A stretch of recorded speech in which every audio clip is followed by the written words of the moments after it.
Moscow எரிகிறது. நகரம் காலியாக இருக்கிறது.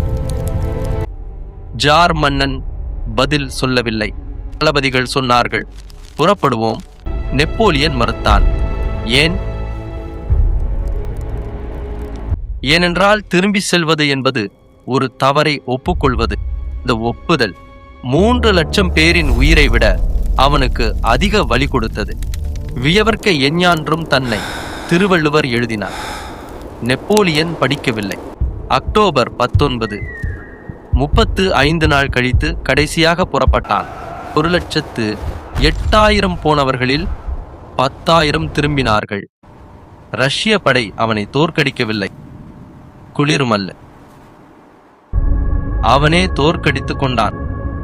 வியவர்க்க எஞ்ஞான்றும் தன்னை வியந்து கொண்ட ஒரு மனிதன் தன் சொந்த நிழலில் சிக்கிக் கொண்டான். 6 லட்சம் உயிர்கள். ஒரு முடிவு, ஒரு அகங்காரம்.